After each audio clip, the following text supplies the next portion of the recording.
Good evening. Welcome to the Government News Brief for Monday, April 18, 2016. In the news, Gaisuko says Gao and Nasi were part of the decision to close LBI estate. First rice crop fared well thus far despite El Nino conditions, and small businesses and micro-enterprise to benefit from international companies at Gaia Expo 2016. Stay tuned for the details of these and other stories. Thank you for staying with us. I am Azim Khan and this is the Government News Brief.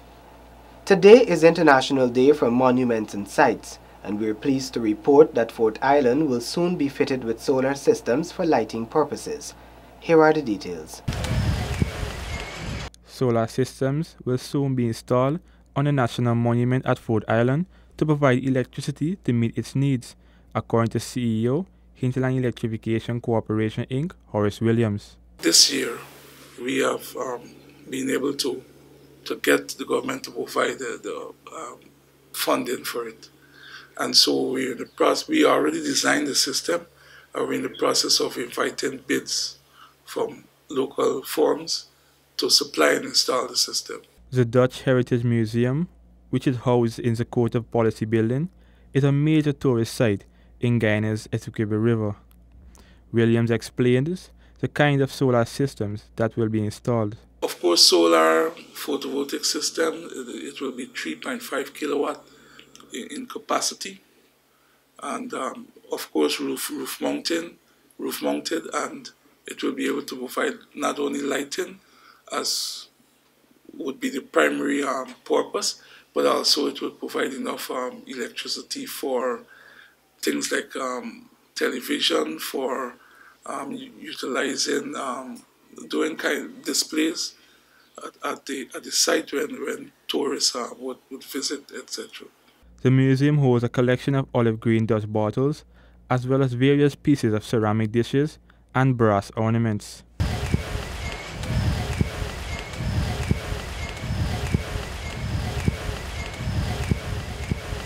Fort Island, located on the Essequibo River, boasts the best preserved evidence of Dutch settlement built in Guyana. Isaiah Braffett, Government News Brief.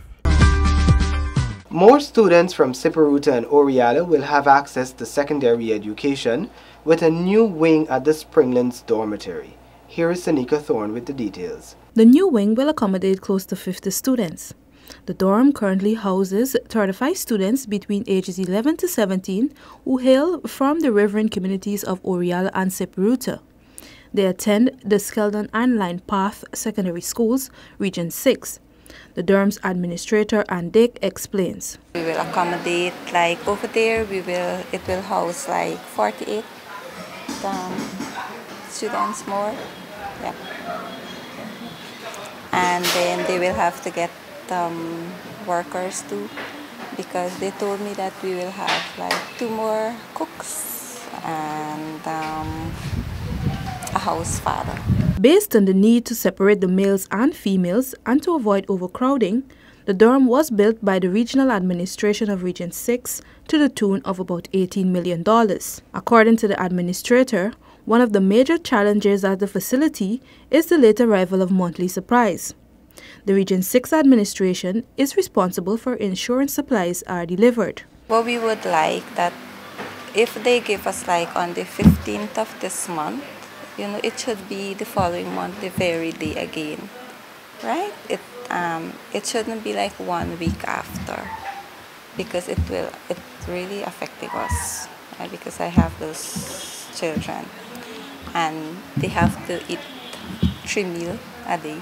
However, Dick explained that personnel from the regional administration and the Ministry of Indigenous Peoples Affairs visit the facility regularly. She is optimistic that the challenges facing the staff will be addressed in a timely manner. For the Government News Brief, Sanika Thorne reporting. The first rice crop for 2016 has produced good yields despite El Nino weather conditions. Here is more in this story. In an interview with the Government Information Agency, GINA, General Manager of the Guyana Rice Development Board, Nizam Hassan, says that of the projected 91,000 hectares, 61% of that has been harvested. That amongst the 47,000 hectares. We're looking very good in terms of the overall yield the yield, notwithstanding an El Nino, has had an effect on the production, but in terms of the productivity, it has improved slightly. The average yield per hectare has gone up from our national average, which is 5.5 tons, to 5.9 tons. And this is attributed to more daylight, sunlight hours during production. The GRDB General Manager reported that all of Guyana's rice export markets have been serviced. At the end of March, we've exported 93,582 tons, which is 6% more than the corresponding period for 2015, which was 88,286 tons. Similarly as what has happened last year, to the latter part of last year, when we looked at, notwithstanding we had increases in volumes, there was a decline in prices, because right now we're exporting at world market prices. Hassan explained that early in 2015, higher world market prices were paid internationally. However, he assures that the GRDB, the Ministry of Agriculture, and all the relevant stakeholders are working towards better prices for Guyana's rice. We're talking to various persons and companies. There's interest in our rice and rice products. You do know that some of our buyers have said to us the quality, the taste of Guyana's rice, is different, and that also is used as a marketing tool in those countries. The GRDB continues to offer technical and other forms of support to farmers and other stakeholders in the rice industry. Gaisuco says NACI and GAWU were part of the initial decision to close the LBI factory. More in this report. CEO of Gaisuco, Errol Hanuman, says GAWU and NACI were involved in the discussions and negotiations to close the Labon Intention LBI estate. The decision to merge the LBI and Moore estates were made back in 2011. The CEO says he is disappointed that the unions are not coming up with initiatives to save the sugar industry. This decision to close the LBI factory was taken in 2011. It was motivated primarily by the fact that there was inadequate labor to support the two factories, LBI and Enmore. So the intention at the time must have been to merge the two estates. Unfortunately, not only was this done in a haphazard manner, the integration was not fully thought through. Or if it was thought through properly, then it was not properly implemented. The consequence of this was to do the combined operations more harm than good. We wish to emphasize that the GAWU and NACI were fully involved in these activities and must have been aware that the process would have to be completed. So why the objection now? The unions should have clamored for the integration to have been completed properly since 2011, as this would have reduced costs and improved the chances of securing employment. Hanuman noted that the union's claim about the loss of employment is clearly misrepresented. He explained that the 800 employees who have been working at the Enmore estate will continue to be employed there. According to the Chief Industrial Relations Manager, Deodat Suku, a series of consultations were held with both the staff and the unions before the decision were taken to merge the two factories. What took place in 2011 with the closure of the LBI factory was a consultative process between the Gaisuco head office, management of East Enmore estate, and the two unions at that time that represent the categories within the factory. The process led to meetings within the parties, and the end result, a full redeployment of the persons from within the factory to the Enmore proper location. Gaisuco Finance Director Paul Bim explains it is not financially realistic to operate both estates with insufficient labor. The factory was crushing canes every 2 days. In fact, on average, the grinding hours per week was about 80 hours, when we were budgeting about 130 hours per week. Now, if you're going to be crushing canes for only half the time you're supposed to be crushing canes, you are going to be incurring costs at the same time, and those were not going away. So, and the turnout was not, the turnout of the harvesters, that is, was not improving at all. So the decision was taken to actually close the factory, the LBI factory that is, and transport the canes over to Enmore, which was underutilized as well at the time. Over the last few years, Gaisuku has been surviving on state subvention.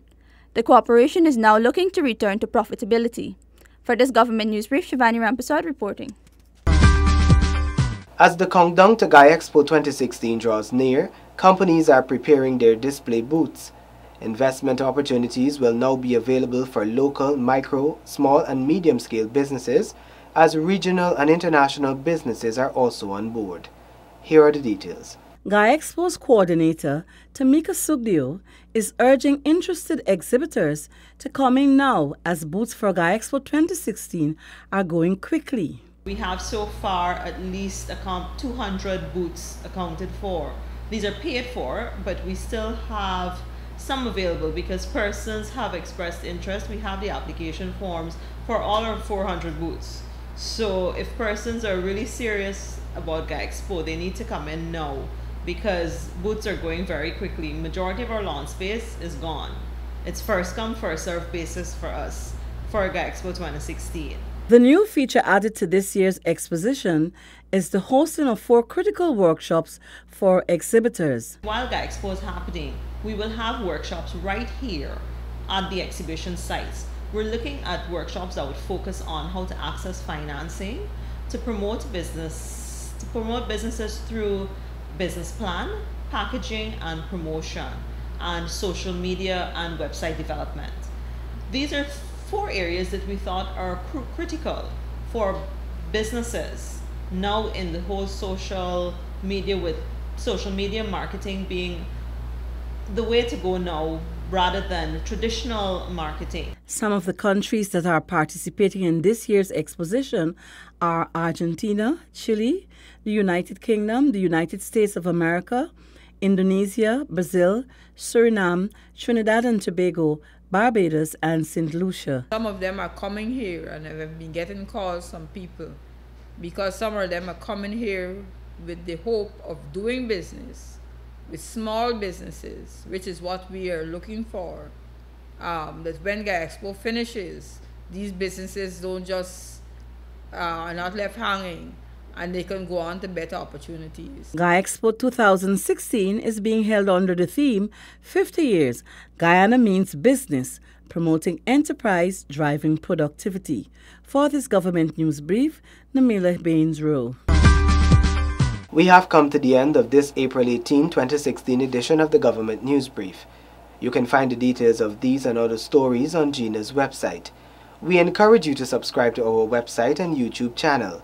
You can also like and follow us on Facebook, so you can be informed as the news unfolds. Do join us again tomorrow for another edition of the Government News Brief. Thank you for watching.